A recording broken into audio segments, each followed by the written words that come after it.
Should probably put my phone on too. Think about that.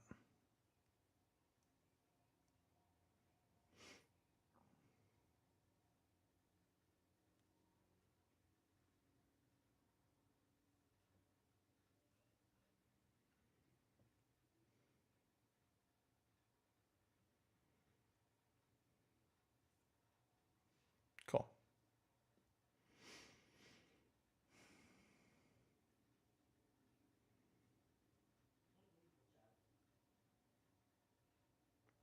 We are live. Okay.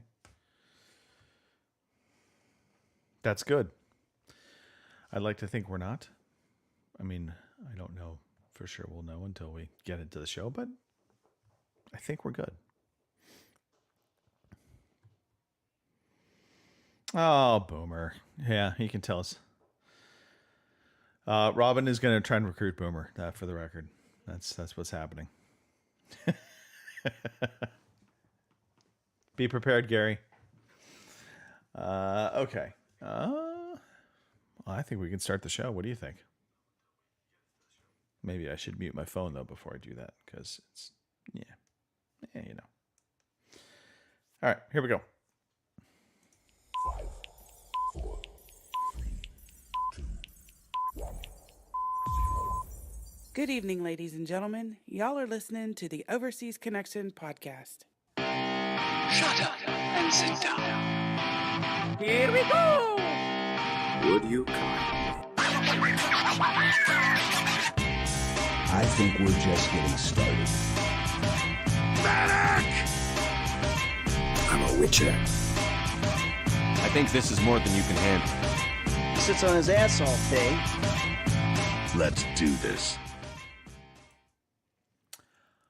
And hey, everybody. Happy Sunday. Rainy Sunday out here in my neck of the woods. This is episode 726 of the Overseas Connection podcast. It is March 19th, 2023. Mother's Day in the UK, if you are so happening to be celebrating that. Joining me today, Kim Woods. Kim, how are you doing? Howdy. Yeah, I'm good. It's cold here, but I think we've got a warm up coming this week. Hopefully it stays that way because I am so ready for winter to get her ass out of here. I'm right there with you. Yeah. It was beautiful yesterday. I'm not going to lie. It was like 70 degrees. The sun stayed for the most part. No rain. I was happy. But most 70 degrees. I am totally jealous of that. You know what was here? It was like 10 degrees. Yeah, I'll pass. I think I'm good with where I live, even though I complain about a lot of the crap that California does. I'm not really complaining at this point in time. Yeah. The weather's good though. It makes up for it. We pay for our sunshine. That is a adage that I stand by. It's a California thing. Right. It may not really be the greatest place to live, but if you want year-round, more or less good weather, it's pretty hard to beat. Okay. If you're wondering what this podcast is about that you've tuned into, it is not about the weather. It is about video games for the most part. We are a mature gaming podcast. We buy our own beer. We talk about life. We talk about video games too. We're going to talk about news, about what we've been playing, all kinds of stuff as we get into it. We do that every 9 p.m. in the UK. And because they are a little behind the times, they don't have the superpower of time travel. So they have not been able to jump forward in time yet. They will do that next week when they level up and they earn that power. And so in the meantime, we're just keeping it nice for the UK and keeping it 9 p.m. Normally, we're 1 p.m. on the West Coast, 4 p.m. in the East Coast, and out in the freezing tundra of Kim's hometown, 3 p.m. That was really difficult for me to say, so I know, so I thought maybe you were going to call it planet. I was going to call it a planet. Which, I mean, in some respects, Kim, where you do live, it is kind of like its own planet. It is. Not gonna lie. All right. We are on YouTube. We are on Twitch. So that means you can watch us live, but we will also produce an audio version of this podcast so you can listen to us as you're on the treadmill, if you're doing, work, whatever the case may be. Maybe you're trying to figure out if your horse is dying or if it's just sunning itself. You could be listening to the podcast and do that at the same time. So Right. Absolutely. No birthdays to announce this week. If you had a birthday and we've missed it, get over it. You'll have another one. Mother's Day in the UK, we covered that. Awesome. St. Patrick's Day just happened, Kim. And you're wearing green-ish. I know. Green-ish. Yep. It's like a mint. I just wanted to say, in honor of Robin and Northern Ireland, Mexico, my son's school sent home a creation, and this is how we honor St. Patrick's Day at my son's school. I'm just gonna throw this up there. This is a sugar cookie with green icing and Lucky Charms. Ah. Oh, my potato sound didn't work. Damn it. Yeah, that's okay. I tried. The thought was there. Yeah. I will eat this cookie at some point. I'm just. Oh, it's a sugar rush. Yeah, it is. It is. But no green beer for me. I didn't even drink on St. Pat. Well, okay, I take it back. I did. I did have margaritas yesterday, but that's the only time. The whole week was dry. I'm like patting myself on the back. I went actually. So was mine. So. Mine was out of choice. Yours sounds like it was not out of choice. Not really, but okay. It is what it is. That's okay. Sometimes it's okay not to drink. I don't know when that really is, but it's okay. I've been told. All right. Kevin Westerman, I want to give him a shout out real quickly. He had sent off a message to the world, basically, not only ourselves, the VG HubNet crew, including the SEAL podcast, the veteran gamers. And he was saying, hey, I'm trying to recruit 2 players to play Modern Warfare 2 Raid Part 1 and Part 2. Basically, it was a free weekend for Part 1.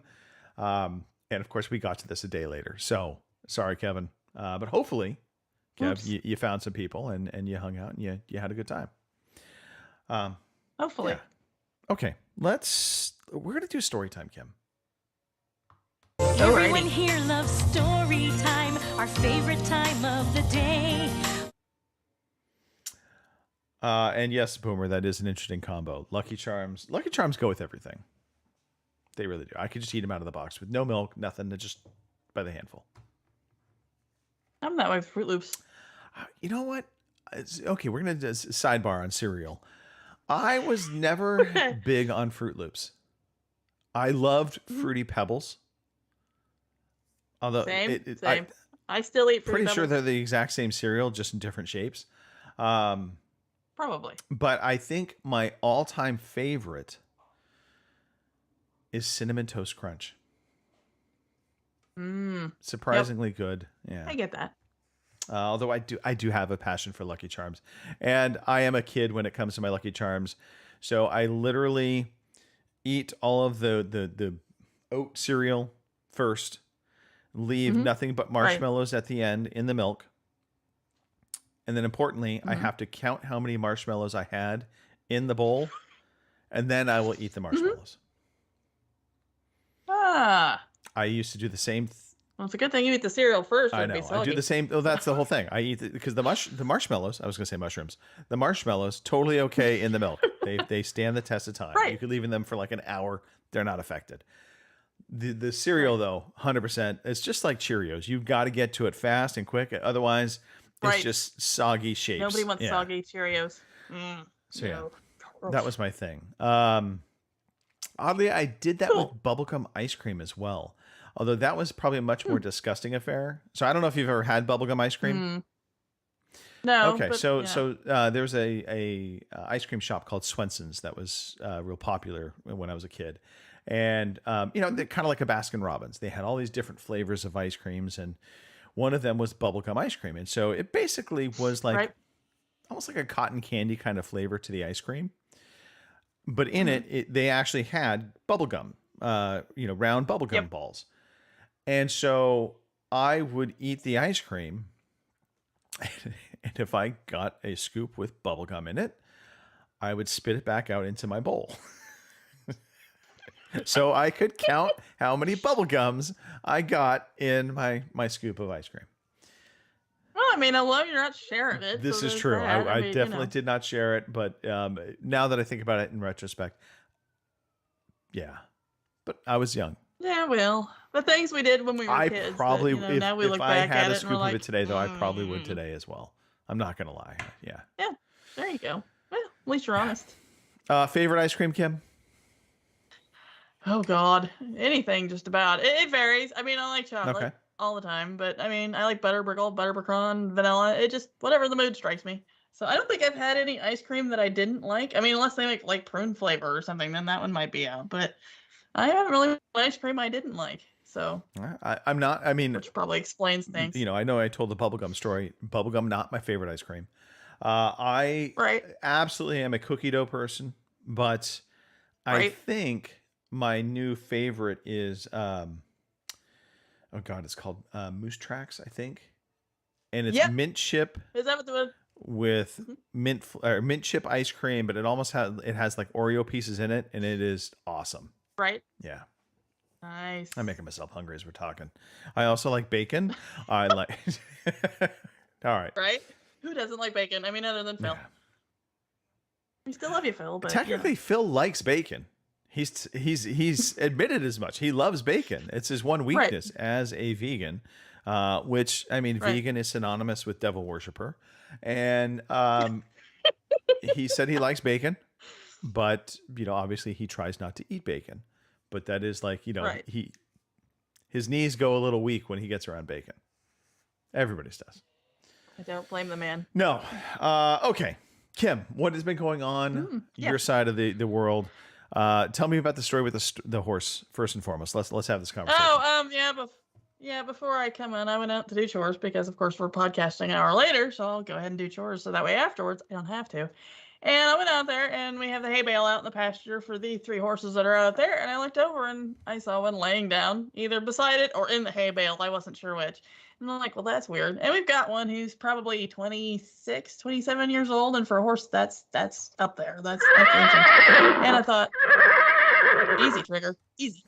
And I thought, well, shit. I said, we got the old ass through winter, and now here springtime, warm weather's coming, and the fucker's gonna die on me.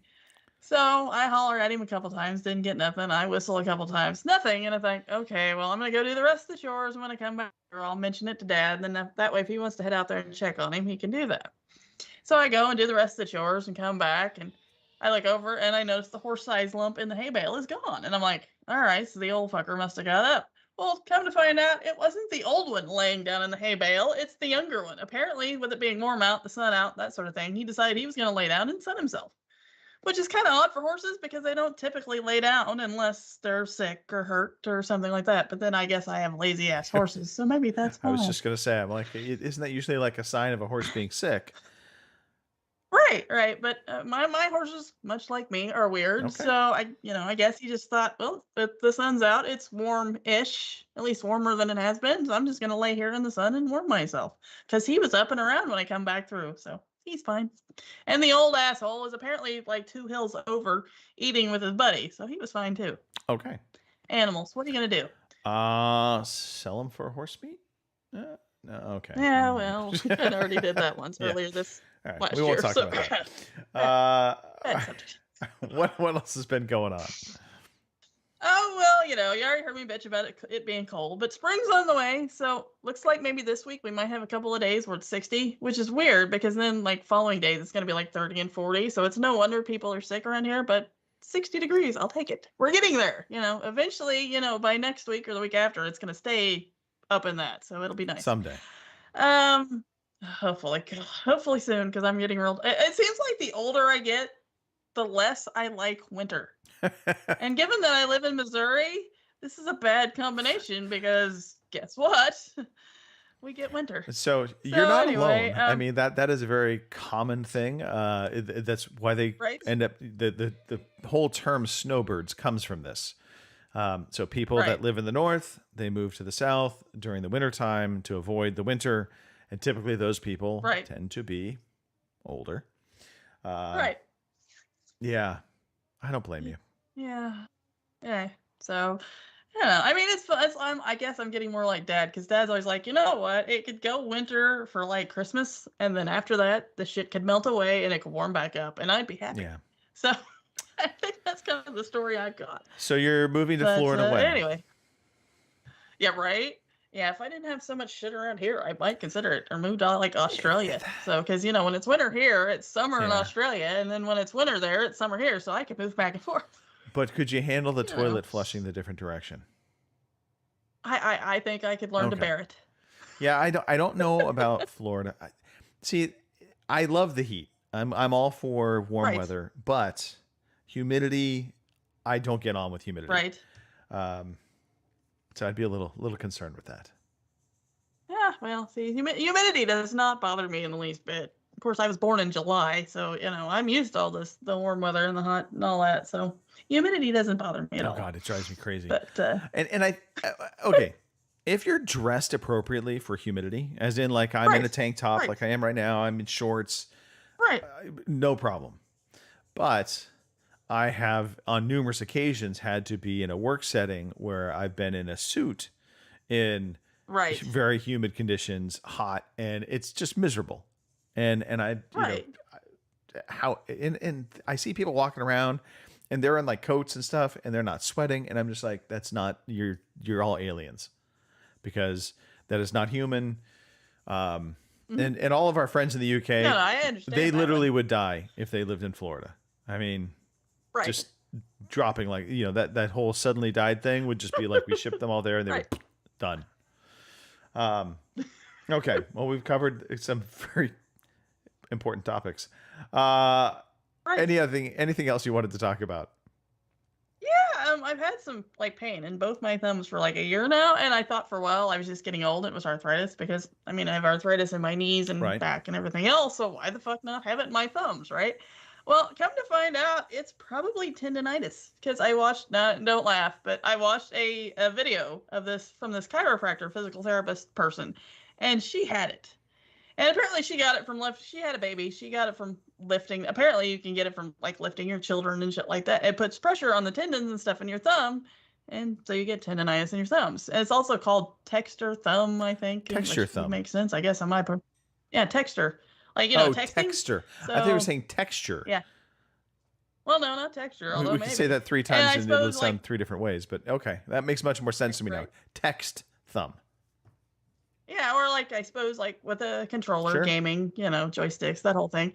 But anyway, yeah, so I apparently have tendonitis in both my thumbs. Thankfully, there are like exercises I can do to kind of work through that. So maybe here in a couple of weeks I can actually open a jar of pickles again. Because let me tell you, That's the when most your thumbs important thing. hurt, I know, right? Or a bottle of beer. Okay. Because when your thumbs hurt and you can't grab onto like a jar to open it or something, that is a pain in the ass. Because then you're looking around going, okay, how the fuck am I going to open this jar of No, spaghetti sauce? okay, Kim. So- Kim, come on. I have seen numerous commercials, late night television on obviously the channels that I tend to watch, where they have the Right. can opener, easy can opener device, which ultimately looks like a Right. giant rubber band that they put around the lid of the jar, and you can grip it Right. better. So there's hope for you. Oh. Yeah. Because, if this doesn't get better, I'm in And trouble. if you need to find something like that, I bet if you go to your local old age home, they'll have a bunch in the kitchen. Right. Probably. Yeah. So, yeah, I've got to, like I said, and as weird things would go, I have tendonitis in my thumb. So, thumbs, I guess, because it's not just one thumb, it's both thumbs. And I've had it, like I said, for about a year now. And I thought maybe it was just arthritis because, getting up there. But, Well, since we're talking about there you body go. ailments, I'll just throw in. So I am okay. fairly confident I have a rotator cuff thing going on right now, and so for the Right. past, it's probably been like a month or so. My right shoulder, like especially at nighttime, and I don't know why. It's just kind of like when you're sick, during the course of the day, you're fine. You can breathe normal. You're not feeling anything. And then by the Right. time you want to go to bed, suddenly you're coughing. You can't breathe through your nose. You're miserable. Same thing with my shoulder. Right. Is that when I get to that point of going to bed, once I stop and I'm just resting, it just like radiates pain to the point like I can't sleep. So I'm taking Tylenol, Right. Advil to try and just calm it. And of course I went to my doctor and he's pretty much confirmed that, and he called it. I'm trying to remember what he called it. It was like some kind of ridiculously simple name. So I was just like, okay, you're just making shit up, because it was like Right. inflamitis or something, and I'm just like, okay, one, I don't think that's a thing, but he sent me stuff on it. There's little exercises I can do, but of course I ignored all that.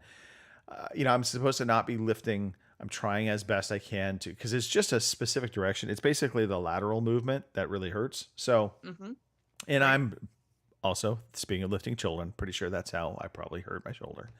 Probably. All Colin's fault. Blame the child. Always blame the child. So there really is nothing to report here. It still sucks. It still hurts. It's a pain. I bought this thing to ice my shoulder. I do that every other night ish. That seems to help. And if I actually would do it more often through the course of the day, it probably would do a lot better for me. But yeah. Anyway. I understand. I've been eating Advil like candy, so I understand. Be careful with that. You have to be careful with that.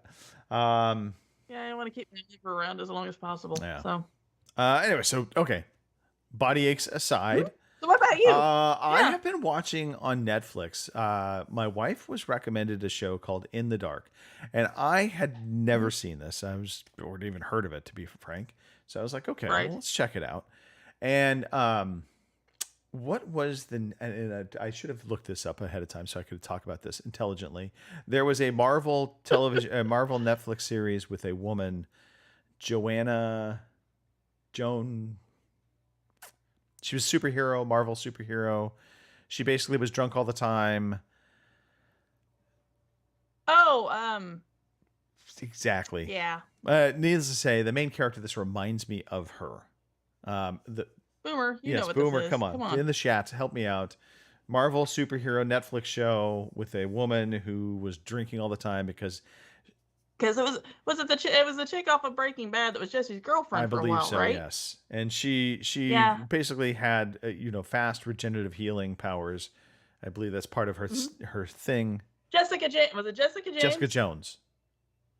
Yes. There we go. So kind of has her attitude. Now the main character, though, she's blind, and so it's I'll call it a kind of a combination of like Nancy Drew and Jessica Jones kind of mash up together, and then you add in the blind part. It's been very entertaining. They have 4 seasons. I have thoroughly enjoyed it. Turns out it was a CW show.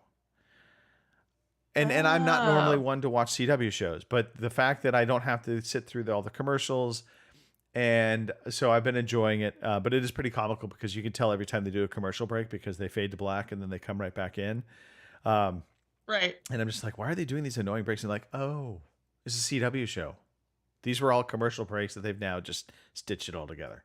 Anyway, it's good though. I like it. In the Dark. If you're looking for something different, check it out. Alrighty. I have a new camera that I'm using right now called an Insta360 Link. I wondered what that was. So I didn't really need a new camera, but right. I can't even say I was doing a Robin drinking and then buying the things on Amazon because that wasn't the case. I was sober when I did it, but I just wanted this camera. I saw somebody, they did a video review of it, and I was like, okay, this is pretty cool.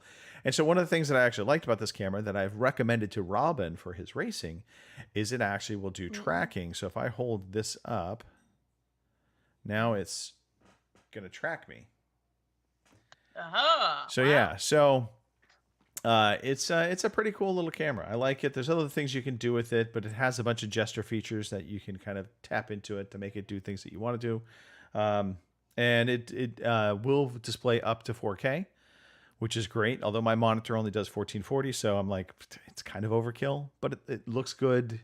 Right. The lighting calibration is much better than my previous camera, so I'm pretty darn happy with it. I can't complain. So Insta360 Link, there you go. And it was only $300. So relatively inexpensive in the grand scheme of different kinds of cameras that can go to 4K. That's the caveat. All right. There's the caveat there. Yeah, I was gonna say because that's more than I spent on my mic. My my mic and my camera, because I can't say laptop. The laptop was like Yeah. 4. So Yeah. And now it's just going to annoyingly pulse in and out on me because I keep leaning forward and then back. But I'm good with that. I like it. It's fun. It's anyway. good. So, and if I wanted, Oh, and, and speaking of I was yes, going to say, and it carry on. also has some cool things. Like it has a desktop view, so it literally could shine down on the keyboard in front of you. So if you're doing maybe like an unboxing video or something, you can have Right. that on display in front of you. Yeah. Things that I don't do, but that I just Really? needed to have this camera to be able to do. That's what it boils down to. One Yes. day it'll happen, you know. Well, speaking of technology, because I forgot to mention this, remember how we were talking? Well, I was talking last show about my laptop being slow because of all my games and stuff on Yes. it. I took your advice. I got a SSD, Okay. and I actually worked on it this morning. Moved all my games over to the SSD, checked to make sure they would load from it. Yada yada. It all worked, and my laptop is back to being fast again. So I'm tickled. I'm So glad thank I you. was able to help you out. And Yeah. that's one of those things that you don't think about because, the hard disks on our computers, once they get over like 50% full, regardless of what Right. kind they are, they're going to get impacted. And Right. And that's why this Yeah. one was. It was getting close to being full. So because when I bought it, I had no intentions of gaming on right. it, so it didn't have one on there that was very big at all. So yeah, it was pretty much. With the little games that I had on there, because I only had I don't know, maybe 10 Right. games.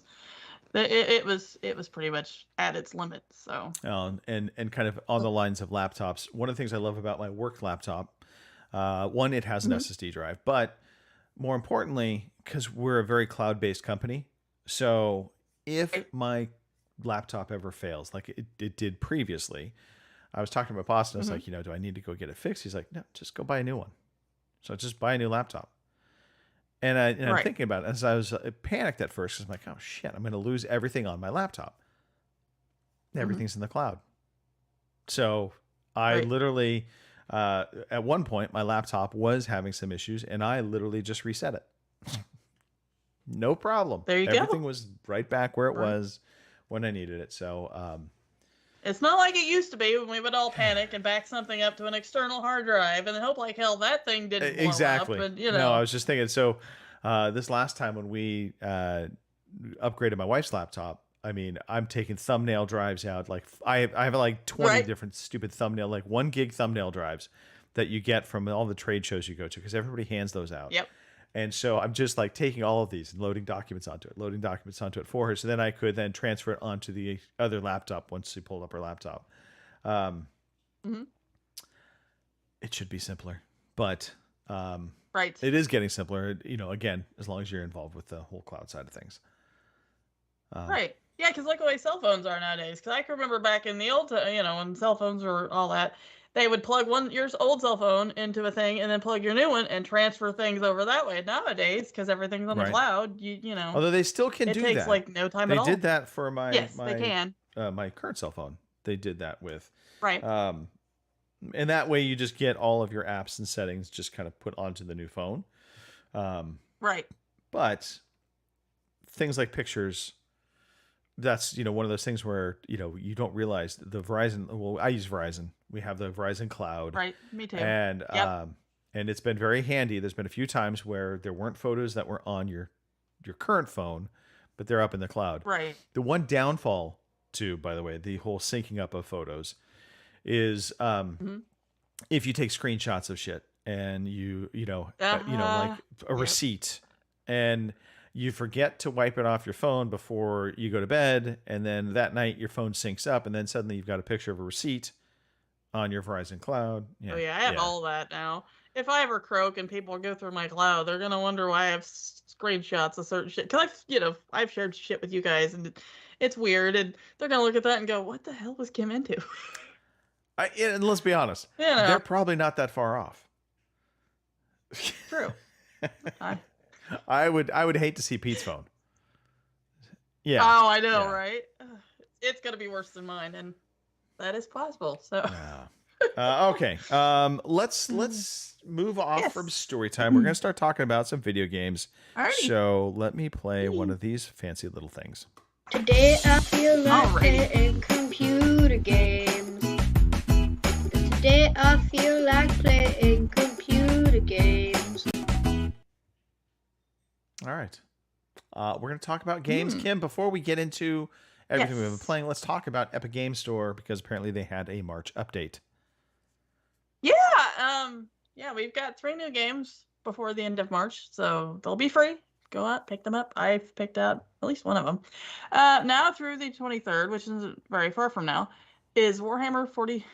I don't know why I had spaced out on that one. But anyway, Gladius, Relics of War, which is free now. The next one, which will be available the 23rd to the 30th, is Chess Ultra, which I'm sure is right up Pete's alley. And then after that, or I guess it's the same week as that, we have World of Warships Starter Pack, Ishizuki, or something Zucchini, Itchy Zucchini. I don't know. Anyway, it'll be free on the Epic Game Store, in a few days. So there you go. Go out, get them. They're free. And I mean, they're actually free. So because unlike some of these others that we pay for it to get them free, these are actually free. So there you are. Go get them. World of Warships Starter Pack.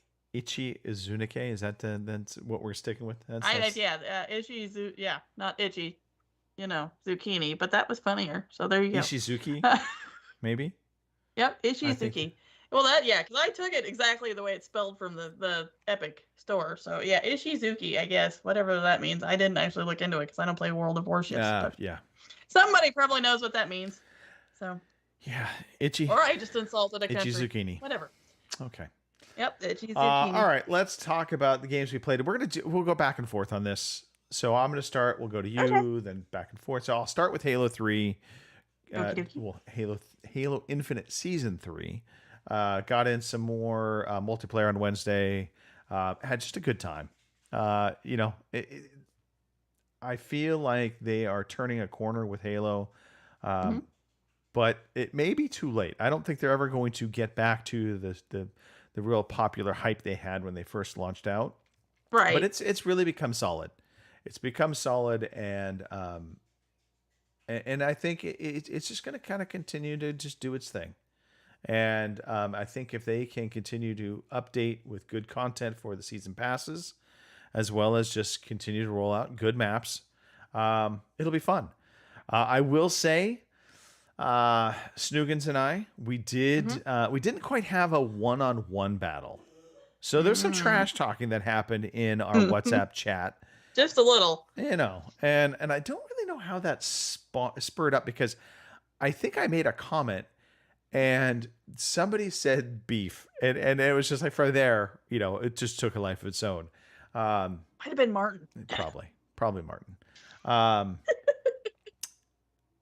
Anyway, so Friday we got in a little online multiplayer, and I met one of Snoogan's pals, Decay something. But I forgot but his nickname is Chin, which that I will forever remember, because of course Mike Chin and Pete Chin. He says he's the original Chin. I just say he's a chin without a double N, or double chin. Double chin. But anyway, so we played a few matches, and then we played some custom match, and we played on the Modern Warfare, was it Nuketown map? And so again, this is something that was made in Forge. We had this, it was a free for all session, but really it was us against Snoogans. And then when we could, we would kill the other person. Of course. I got a kill on Snoogans, like right off the bat. Well, and I was all excited. Wow. I was going over to teabag him, and Decay killed me. And the best part was, I'm like running to teabag Snook, because he's all, "Don't you dare!" And I'm like, "I'm coming." I'm all, "Hold off! Don't kill me! Don't kill me!" And as I start to teabag Snookins, I get shot in the back and killed.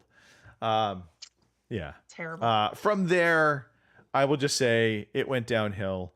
Snoogans definitely is a solid, good player, and so his kill totals were like double the combination of myself and Decay. But that's okay. I got my kill on him. I held my own respectably enough to where I can say, I got in a few nice kills, and I was a sneaky bastard at times. I freely admit it. Next time, we'll probably record one of these sessions. Had I really thought about it, I would have recorded it and we could have played it now, but I didn't. That's what happens when you get old. Anyway, so Halo Infinite going well, continuing on. Kim, what about you? Oh, as per usual, at least here lately, I played some more Hi-Fi Rush on my little Razer Edge, which I'm telling you, I'm getting the goodie out of that thing. So yeah, Hi-Fi Rush. I'm still terrible. I still have no rhythm. The one button or the one button deal that you could set in the settings, it doesn't help you with the little robots. Yeah, I'm still terrible with those. But I'm to the point now that I don't really care. I mean, I'm enjoying it, so I just kind of want to get through it and finish it and be done with it. Whether I get all the collectibles and all the rigmarole, I don't know. I may change my mind once I'm through it and decide to go back and do it again. I don't know. But for right now, I'm enjoying it. But I kid you not, and you've played this, so I don't think it'll be much of a spoiler, but you remember the part with the nodes where Peppermint had to shoot the nodes and then you had to go like smack a big button once you got to the end of it? Yeah. I either did those backwards or I don't know what, but I swear, is it just me or was there like a difficulty spike? Yeah. So, and that, I don't know if you want to call it a complaint, but it's one of those things that it threw me off because there are often times where you're going through a platforming session and it will end in a QuickTime event.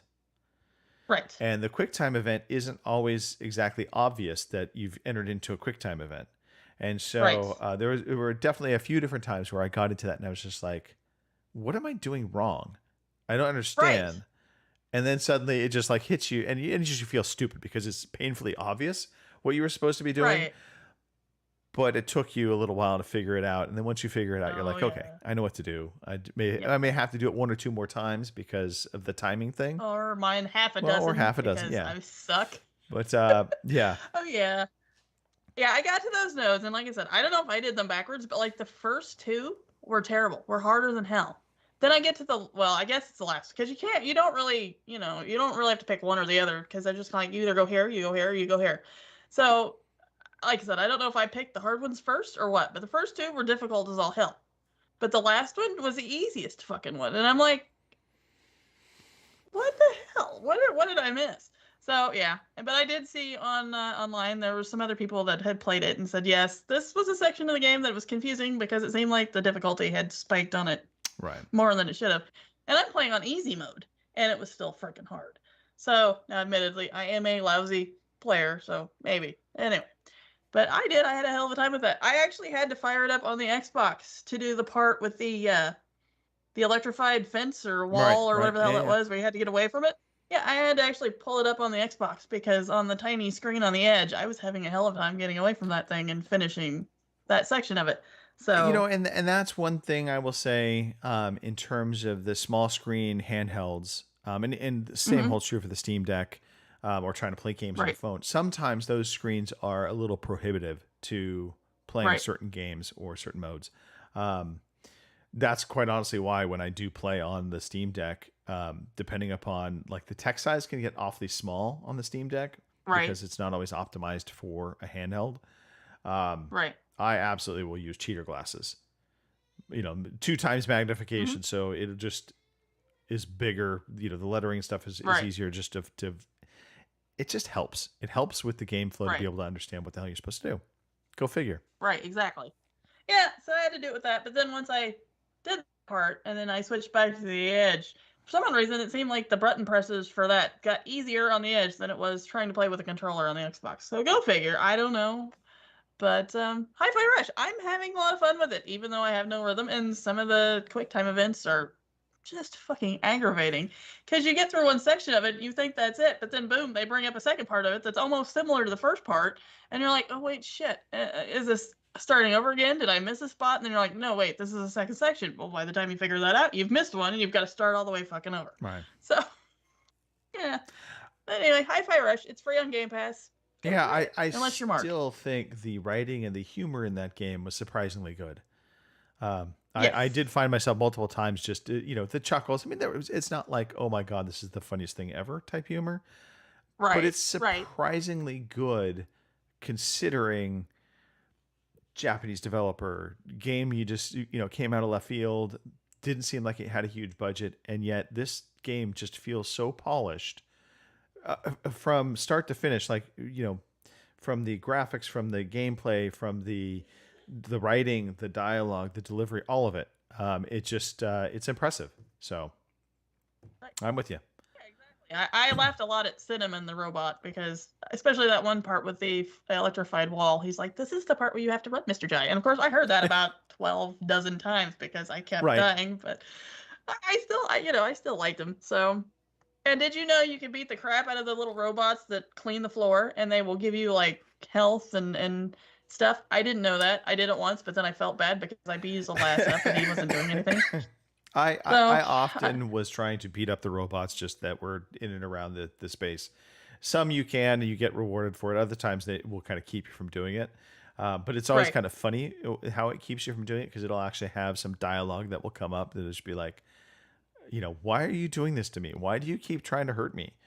Right. So yeah, again, clever writing. And I think, and just the last thing to it is, it was just great how it just continually evolves. There's always something new you're learning in the control schemes and how you're working with it.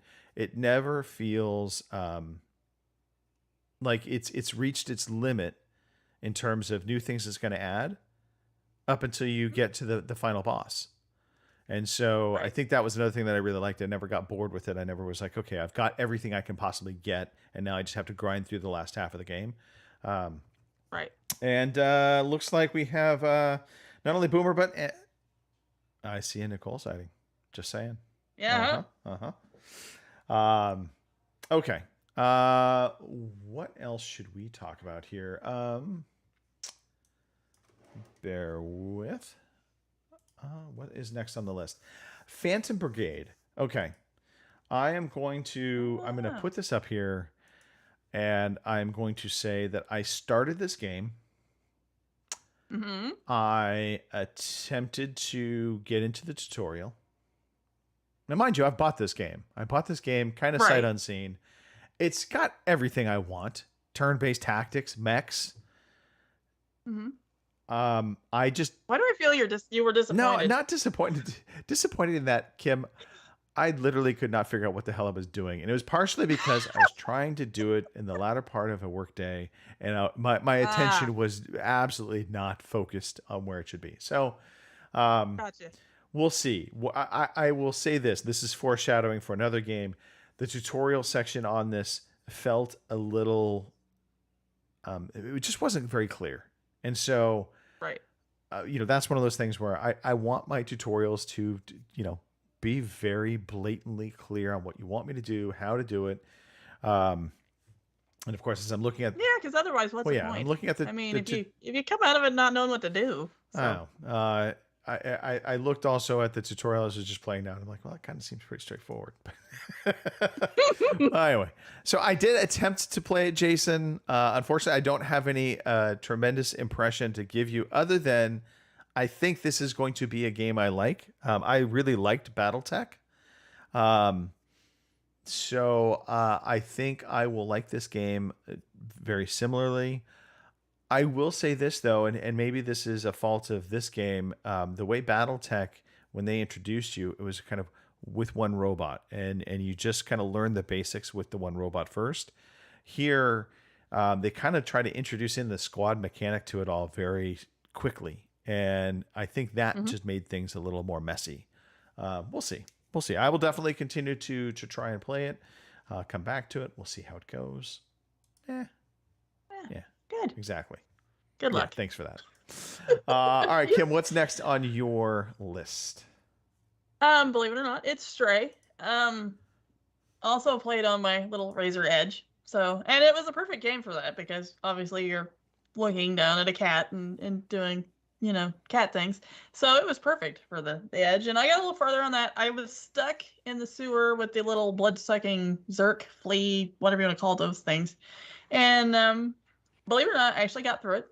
And I got a little Zerk killing laser, which is nice. So that'll be handy. The only thing is I gotta watch, because it will overheat and stop working, and then they will attack me and eat me and kill me, which is always sad to watch my little cat have the blood sucked out of it by these fucking things. So I try not to do that very often because it's just terrible. So anyway, yes, I've got a little further. I don't know how far I am in it yet, but I guess if somebody's played it, they'll know what I'm talking about. I've been to the sewer, I rescued the guy's dad, and he's now back with his son. So if anybody knows where the hell I'm at on that game, then you have some idea of where I'm at. I just Stray, can't get over cats with lasers. Well, he doesn't actually have the laser. It's his little buddy that lives in his backpack. He's got a little robot that. You ever seen the movie Batteries Not Included? How does the cat put the backpack on? This is the question I want to know now. I How think does he this had cat I think actually he put had the one- backpack on? Well, he didn't. I think the robot people that live in the city, one of them put the backpack on him. So that's a saving grace yeah. because I mean no opposable thumbs. I'm just saying. Right. Yeah. Right. Well, I mean, unless they're like my cat Mittens, he's got thumbs because he has extra toes on his paws. But anyway, that's neither here nor there.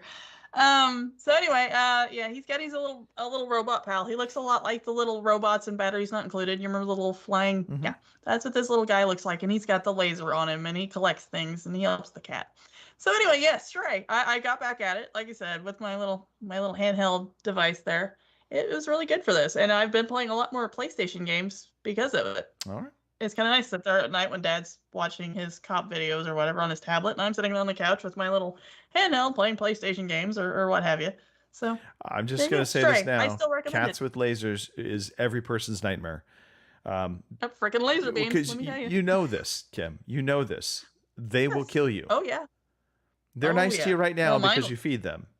The moment they know they can kill but you. the moment I fuck up, forget it. So if you don't hear from me in like a couple of days, you might want to check on me. Fair play. Cats with lasers. Help us. Yeah, Cats God help us lasers. all. All right. What is next on our list of games we get to talk about? Let's talk. I don't know, but I like watching your webcam. It focuses in on you and then I it know. pulls out. It's just the subtle movements too. I'm like back, forward. But see, now I can stop it. Right. And now it'll just be fixed. Oh, at least we'll be going up your now I nose. won't drive you crazy with the camera going back into back. Zoom in, zoom out, zoom in, zoom out. Okay. Oh, I told it. It also has voice apparently. Damn you, camera. Where was I? Where was I going with this? What were you playing next? Valheim on console. Oh, I tried this. Well, I tried to try it, but it doesn't work well on my tiny screen trying to figure out my character because they all look like dudes, even though they were supposed to be female. So there's not a lot of difference between the characters. I'll tell you that right now. Gotcha. But this game, it's kind of got its hooks in me. And maybe it's because I made a nice little beach house with a deck. I mean, I kid you not, Kim. I'm making a deck. I've got little stairs leading up to it. I've got multiple approaches to the deck. I've got little tiki torches outside. Nice. Yeah, it's like a very comfortable house. And right now I'm just angry that I can't actually add more stuff inside of it to make it feel even more homey. Right. But I don't know what the comparison of this game is. It's kind of Minecraft-y. And I think that's probably the best comparison. It's like Minecraft with Vikings. Right. And so you're going along, you're gathering resources, and then you're building stuff, and you build stuff, Right. Houses and little outposts, which in theory is to allow you to venture out further, because you do have to seek shelter when it's cold and wet and rainy outside. You don't have to necessarily eat, but eating, you can't, we talked about this, you can't die of starvation. Right. But your stamina and your health will go down. And so if you do encounter an enemy, which they do have these dumb little enemy creatures that are, I think one's coming on screen right now. And they're just annoying. And then there are bigger, worse versions of these things out there. But if your stamina is down, if your health is low, they will kill you. And if you do die, all your stuff that was on you just is in that spot. And the only way you can go get it is by going back and retrieving it. Now, you do get respawned in your closest home. the last place you rested. And so that's one of the other reasons why you want to build these outposts, so you create kind of save points in the game. I don't know what the point of this game is. I'm pretty sure there are these different kind of god creatures that you eventually have to face off and kill all of them, and that will get you to, I don't know, Valhalla or something. And so that will eventually save you, or is the end game goal. I don't really know. I haven't been paying that much attention. I just know I like building stuff, and kind of like Minecraft, there's recipes to all of these things. But one of the things that they have kind of tied into this is you don't have to learn the recipes. You already know them. However, you've forgotten them because I guess you're being reborn, into this world. And so you've forgotten all of your previous knowledge, but as you gather resources, so let's say you find lumber, suddenly you remember, oh, I remember I can make a club with this. I can make walls for a home. I can make floors for a home. So whatever wood takes, you then kind of know what that end product could be. And then if it's combinations of things, once you have all the combinations of stuff to make that thing, you suddenly will remember that it'll be part of your building capability. So I kind of approach it differently. It's a little bit more unique. It plays fine, smooth. Visually, it's not going to wow you. Right. But there is something about the aesthetic of this game that I do like. It is somewhat pleasant. And there is something also unnerving about just venturing through these forests with no idea where the heck you're going. And I find it different than Minecraft. Minecraft, to me, always you're just off. You're just on a journey, and you never really feel like you're getting into dark, scary places. Here, the weather changes, the darkness, there's sunsets, and there's so there's time of day differences. And that can impact the vibe and the mood. Like there'll be foggy days will happen, and suddenly you're entrenched in looking at, the landscape is all fogged over, so you can't really see far. And so it just all has, again, it's got that Minecraft kind of hook to it. I guess that's the best way to explain it. I know Mark said he got bored with this game. I don't think this is a game for everybody, but also this is a game that took off pretty, in a pretty big way when it came out on PC, when it first came out. Other dumb little things. There's this crow you'll see on the screen. I think I can kind of do it with the cursor. He's kind of your guide. Think of him as a tutorial guide. He helps you kind of understand a lot of the different elements to the game. But there's still a lot he doesn't necessarily cover. And so there's going to be still things, unless you find locations where the crow will appear or do something that makes the crow appear, you're still oftentimes just wandering around, kind of just doing your thing and trying to figure it out. And maybe that is the appeal. Maybe it is the appeal of just building and kind of making the world your own world that is cool. I will say the house building mechanics, and you're seeing it on screen here, they're pretty straightforward, simplistic. They could be slightly better. Like there's a magnetic system that will let you kind of lock pieces together. But sometimes it's a bit finicky, just like all these building games where you're trying to get the wall just right and it just won't seem to kind of connect. And then suddenly it does. And you're like, okay, great. Also, I'm a bit nutty in that I just would get aggro if I saw grass sticking up through my wooden floor. And so I would have to level things out and then put the planks down. If you do destroy something, you get those resources back. So you could play around a little bit with the building and do things differently, how you see fit. One thing I did learn also, which caught me off guard, fire, which is hugely important in this game, because you need a fire to cook food. You need a fire to stay warm. When it rains, go figure, fires don't like rain. This game takes that into account. And so for my main house, I had to build like because you can't put the fire inside of your home unless you have tall enough ceilings, because it creates smoke, and the smoke can hurt you, just like in real life. But they don't have a chimney system, so that kind of pissed me off because I wanted to just be able to build a chimney and have it go through the chimney. They don't have that. All right. So instead, I put the fire just outside of my window, and it was enough to keep me warm inside. So that was my solution. But then, of course, it starts freaking raining. So then I had to build a little lean-to to go over the fire, but I built it too shallow. And so the smoke literally started suffocating the fire, and the fire kept going out. So I had to build that up taller. So it has its little nuances. It has a lot of detail to it that I think it's unexpected, because I kind of thought it would just be very straightforward, simplistic, and it's not. You do have to take a lot of things into account. And the more you do anything, so running, jumping, stealth, that kind of thing, the more you level up those abilities. So if you're running all the time, your stamina is gonna build, and you're gonna be able to run farther and faster. Anyway, so far I'm enjoying it, even though I don't really know what I'm doing. Yeah, because I kind of figured, you'd have big trolls that would come out. You and do give you shit. You do have those. I encountered one of those, and he killed me. And that was the one time I died. And so now, of course, I'm scared to hell to ever go back in that area.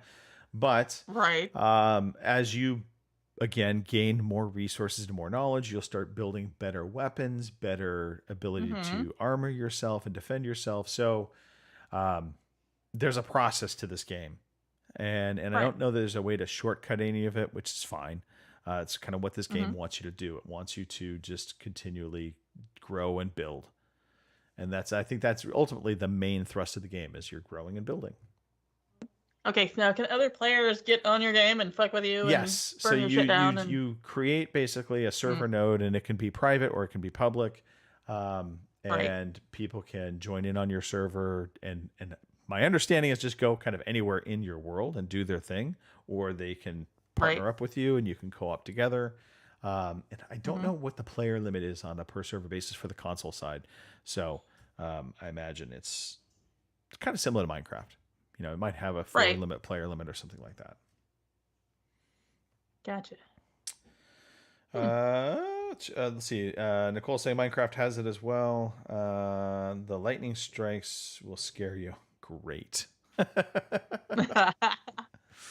right. I want to turn my camera back off. Let's see if it'll listen this time. Okay, we're not giving any more commands. Okay. I think we can stop talking about Valheim. Look, it's on Game Pass. It's in game preview on Game Pass. I believe it's out on PS5 as well. I'm not positive. I think so. But obviously not in Game Pass. Or in PlayStation Plus Premium. It's worth checking out. Especially if you liked Minecraft, I think you will or a game like Rust. Maybe that's another game that I think has similar vibes of you making your own thing, and co-op players can mess around with you. But obviously the setting's slightly different. You don't have zombies here. You have trolls and little ghouls. There's also like skeletons, I know, that I'll be fighting at some point. I'm sure there's other monsters within this. But I've just been focusing on making my little beachfront property. Well, there you go. Okay, so that was that. Kim, what else for you? Well, the only other thing I've got on my list is we played some more Call of Duty Modern Warfare 2 multiplayer, and we live up to our little catchphrase, which is die, and repeat, because that's pretty much what we do. Is we just die and keep dying and come back and die some more.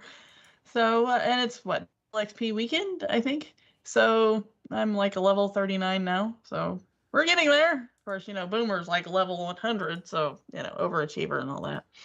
But I mean, it's fun. I mean, I like Battlefield just as much, if not more, but Call of Duty is fun. And I mean, after a while, now that we're all playing Battlefield 2, we can kind of switch off and play Battlefield whenever Call of Duty just is sucking the life out of us. So, Call of Duty, it is what it is. You die, and because like today, there was some jackass running around with a riot shield and a knife. So we tried to make mincemeat out of them. I think eventually they got tired of it and at least dropped the riot shield. So, that makes it fun. Is this possibly a thing of like there's achievements built around, kills with riot shields, that kind of thing? Probably. I always wonder Yeah, about that I'm kind of sure stuff. there's completions and something and stuff they can unlock for that. So, it is what it is. And I get it and I understand it. It just sometimes when you get those ones where they constantly pester you and they're killing you all the time, that's usually when my gamer rage starts to go off because I'm just like, you know what? How many other players are there on this map? Go fuck with one of them and leave me alone. So, All right. but it's fun nonetheless. I mean, like I said, we hang around, we have a good time. It's like Battlefield, last weekend. We all sat around. We all died, but it was still a good time. So When you play with friends, Yeah. it's especially in these types of games, I always find it more fun. Halo, Right. Battlefield, Modern Warfare. It will Exactly. all be infinitely better than just being a solo experience. But the solo experience still can be fun, especially if you're just going Right. in, you want to throw down for a little bit, then jump back out. It's perfect for that. Right. I will say I enjoy Modern Warfare more than I thought I would. I was very skeptical if I was going to enjoy the multiplayer. I like the single player, obviously, from this game immensely. And multiplayer has grown on me. I really like DMZ, to be honest. It's a very different experience. It's also very hard, all things considered. But I haven't tried that one yet, but that's usually it's just deathmatch and something. kills confirmed something and for that us sort of to try, things. Kim. Yeah. Anyway, that's it for me. Like I said, more die, repeat. More So- die, repeat. Okay, what do you want to hear about next? You get choices here. You have either Atomic Heart or Civilization 6. How about Civilization 6? Because I've noticed you've been playing it, and Phil apparently has a hard on for it. So Well, let's what is this let's about? talk about Civilization 6. Well, it's Civilization. It's the game we've known. I loved Civilization 4 that came out on consoles. It was great.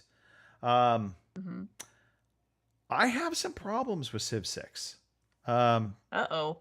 So overall, everything is there. It looks good. It plays just like I remember Civ 4 playing, but it's been a long time since I played Civ 4. So Right. I don't necessarily know what every little icon means.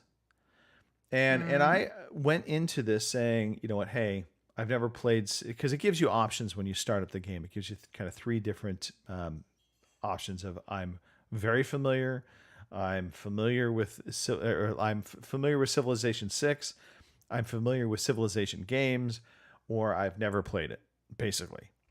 Right. And I went for the middle because I was like, okay, I played Civ 4, but I haven't played Civ 6, so this seems like the right, the right one to do.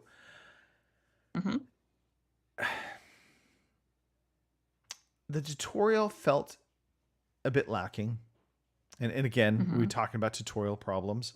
One of the things I don't like about this game, and I don't know why it's frustrating me more than probably it should, but on the tooltips, like when you go to you use your selections and you highlight something, it usually will give you a little bit of an explanation of something in terms of what it does or what it represents, especially if it's an icon. Well, the icons for the individual units don't have any kind of tooltip to them. Right. So, I mean, I get what the shield means. I'm pretty sure that means defend. I have no idea what the gear cog means. I have no idea. There's an arrow forward, which I think means pass my turn. I don't know. There's a heart shape. Right. What does that mean? Does it mean heal up my unit? I don't know. So, and there's nothing in the game that's telling you what these mean. And so that is just, there's my frustration rage coming out where I'm like, okay, I just don't feel like I have a full command of what I'm doing in the game. And of course the game is progressing with units doing their thing. And of course you have enemy AI that are all doing, they're building their world. So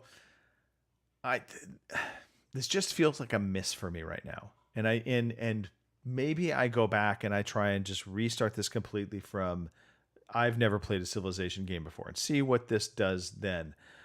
But my fear is that they have kind of assumed some of their icons and kind of how they put things together is just going to be very self-explanatory on screen, but it's just Right. not. Right.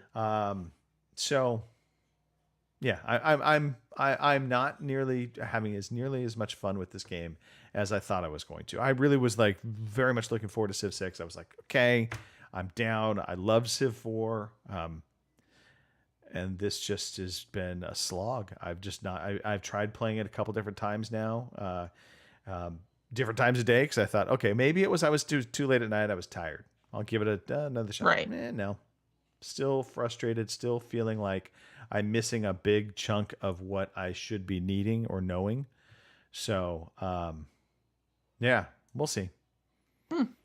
I've never played one, so I can't help you. So. You should try it. Come on. Well, I can. It's on Game Pass, so.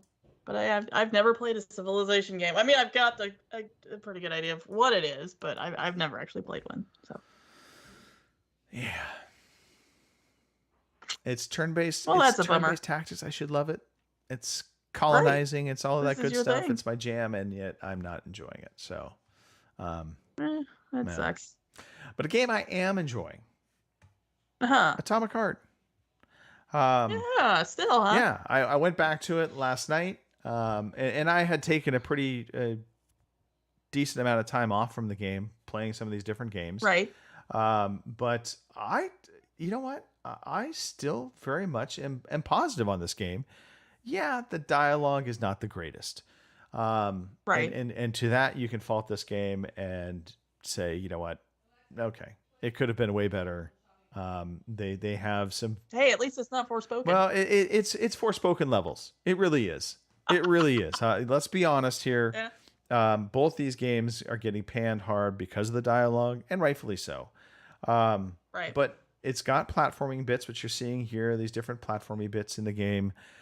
They have a really cool lock mechanism, which I think is going to come up, and it will vary from different things, but they're kind of Simon Says like puzzles. Right.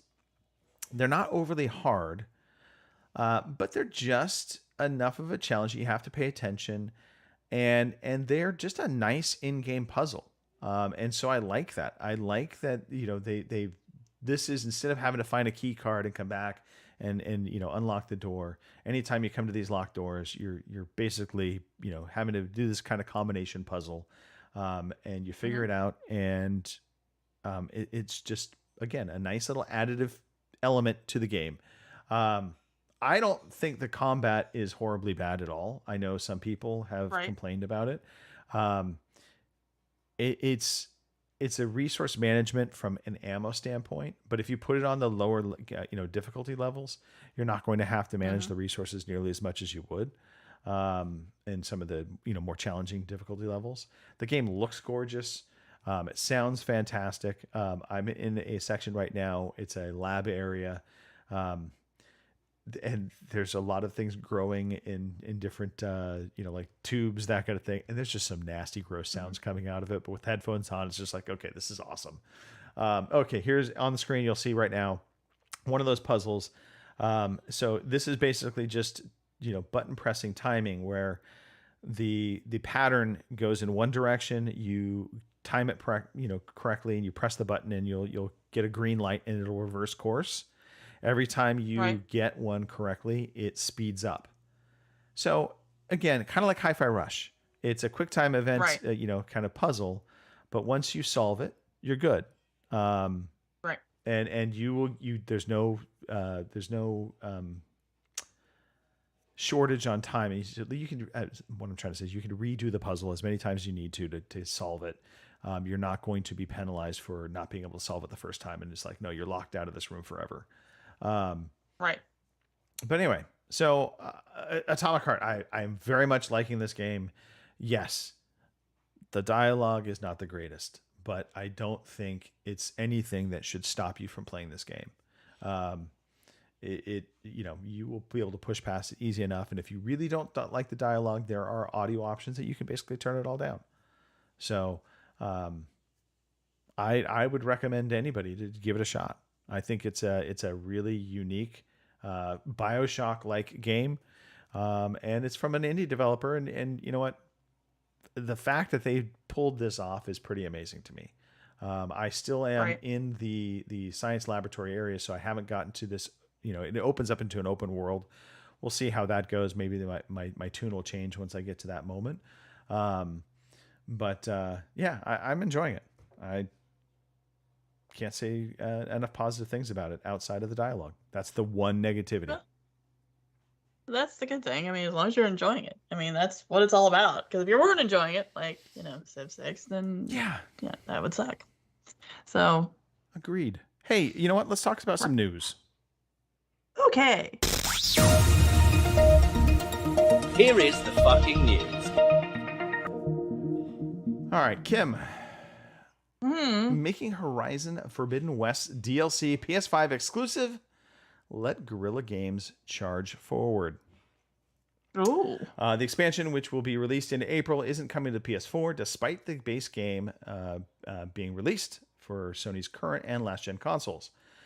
Speaking to the PlayStation blog, Horizon Forbidden West director Matthias de Jong said on Horizon Forbidden West, everything we added and increased was something we need to have a plan around and how to optimize for PS4 as well. On Burning Shores, since we can just focus on PS5, we've been able to charge forward, and we're really excited about what we've been able to pull off in creating this stunning post-apocalyptic version of Los Angeles. I don't... Los Angeles is in and of itself a post-apocalyptic wasteland today. Anyway, so Burning Shores, we'll see Alloy explore. Do you say Alloy or Aloy? This is Aloy. I say alloy, Alloy? but then that's just me. Aloy. Uh-huh. The chick. Alloy, yeah. You'll explore a ruined Yeah. version of Los Angeles. She will seemingly visit several landmarks, including the Hollywood sign, the Capitol Records building, and Venice Beach, where maybe she'll see some buff bodybuilders. Microsoft says more Call of Duty deals with third parties will follow. So, of course, this is all part of this ongoing Activision Blizzard UK King purchase. On Tuesday, the company said it announced another 10-year deal with Bosteroid that will see Xbox PC games being made available to this independent cloud game provider. Bosteroid or Boosteroid, I guess is really what it is. They are, I believe, a Ukrainian service. But this is an effort, again, from Microsoft to continue to push cloud gaming anywhere and everywhere they can. And ultimately, because I think a lot of people think this is counterintuitive. Why would you want to put your games on competing services? But it really is because cloud gaming is still in its infinite. So the more they can grow that market, the more people accept cloud gaming as an actual good way to play games, suddenly you have a much larger pool of potential consumers. So I think Microsoft is fully on board with that. And again, we will see more of these deals come down.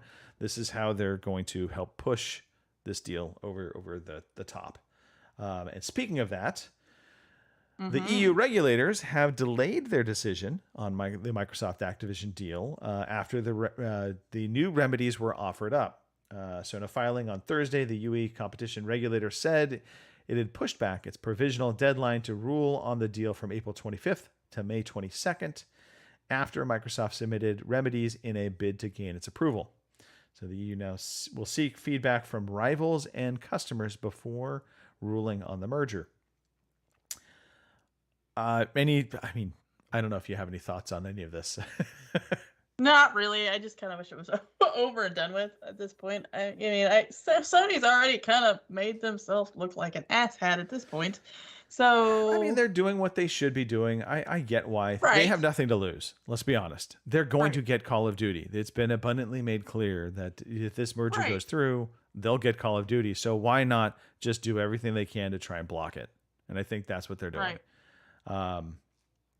But yeah, this was interesting. I was a little surprised that they decided to push this out a little bit. So now this will come. Right. Now it's another month of this crap. And now this comes a month after, or I should say a few weeks after the CMA will now make its ruling. So prior to this, the EU was set to be the first, and everybody thought, well, that will put some pressure on the CMA to make their decision. And now they are going to make their decision after the CMA. So really the CMA becomes the big battleground right now. And Right. we'll see. We shall see. That's it. Square Enix shows off a trailer for, oh dear God, help me, Symbiogenesis, an Exactly. NFT game. Says it will have 10,000 Okay. characters. So this is the first attempt by Square to make a game using NFTs and blockchain technology, something that continues to divide players, obviously. NFTs are, per this article, are unique, non-interchangeable units of data stored on a blockchain, a form of a digital ledger, which effectively allow users to buy and sell digital products like in-game items or artwork.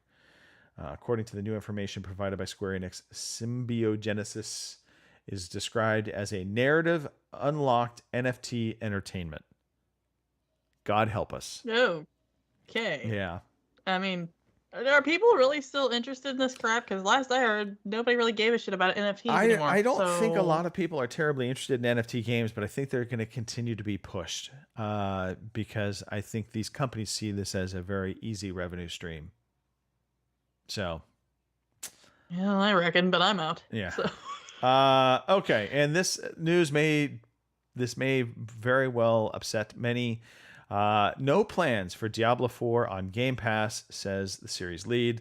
So Rod Ferguson, general game manager for Diablo franchise at Blizzard, took to Twitter to state that a Game Pass appearance for the game isn't in the works at the moment. Key phrases here, at the moment. Look, the Activision Blizzard deal goes through. It very well could. If Kim formally buys the game, it could. Which I'm planning on, so there you go. So basically, one of two things have to happen. Either they have to buy Activision, or Kim has to buy the game, and then it will appear on Game Pass. There you go. But the beta has been out. The closed beta for the pre-order people has been out this weekend. A lot of positive things coming out of that. The open beta starts next week. So you can check out Diablo 4, and I think it's up to level 25, and it'll carry forward into the main game. Yep. I know how much you love your Diablo. Are you excited for this? I'm excited for this. Yeah?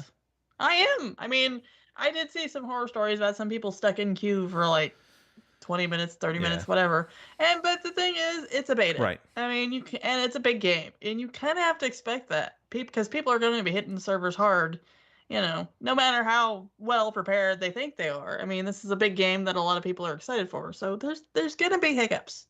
But there were some people that were on there that were really pissed that, I pre-ordered to get into this, yada, yada, yada. Well, it's a beta. You should kind of expect these things. Again, this is why I don't pre-order games. Try and get early access, because ultimately you're paying extra money and your time will vary.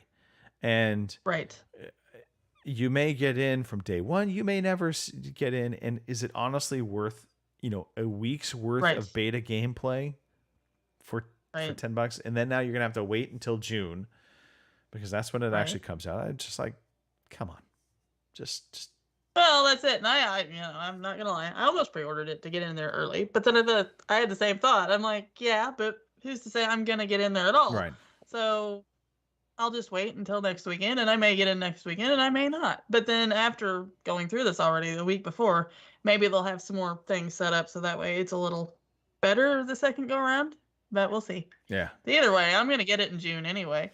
So I'm with you. I plan to game share this with my brother from another, and we were talking about it because the open beta was happening, and it's like, oh, well, when's it releasing? And I was thinking it was coming out in just a few weeks. I'm like, oh wait, no, it's not till June. Oh, we got time. Right. We'll buy it then. Yeah, we got time. Exactly.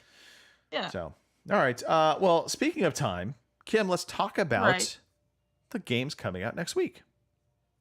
Alrighty. With a puberty-ish. We have some new releases. Next week. Yeah. A little squeaky there. Usually that's my department.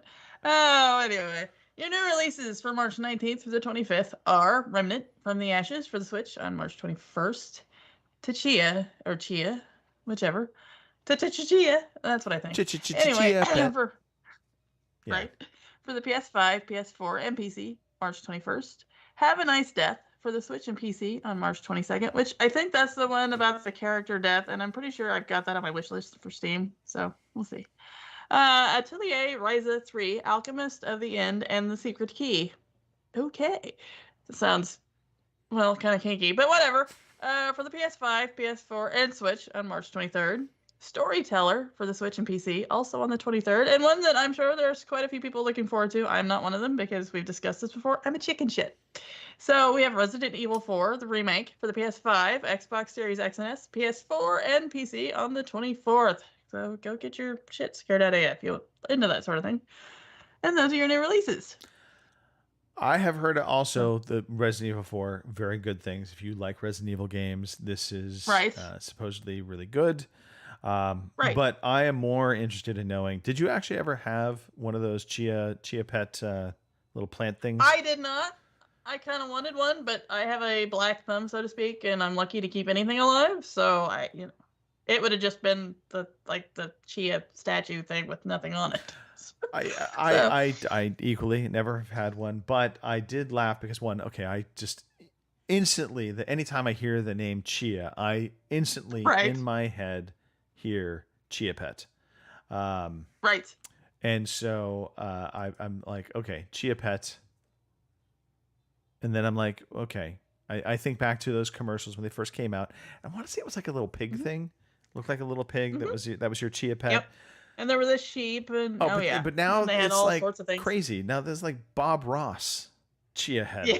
And it's a Chia head, not a pet. But I mean, right. I'm curious if Nicole or Gary ever had their own Chia Pets. Be interesting to see. Inquiring minds want to know. All right. Exactly. We are at that time of the show. We're going to wrap things up. Right. We have been talking far more than I thought we would, to be honest. I know, right? We had a lot to Pretty say. good for us. So, yeah. Well, it's amazing once you get the Brits out of the room. There's a little air, some room to breathe and have conversations just happen naturally. We're not randomly calling people out of the blue. Sorry, no random calls with Robin today. No.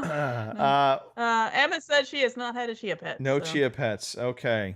Chia Petless. She wanted one, but no. Yeah. I always thought the idea was awesome, and I was like, oh, I should, but then, like you, I realized it will just die. Right. Boomer never had one either, so. What we are absolutely not representative of the American marketplace.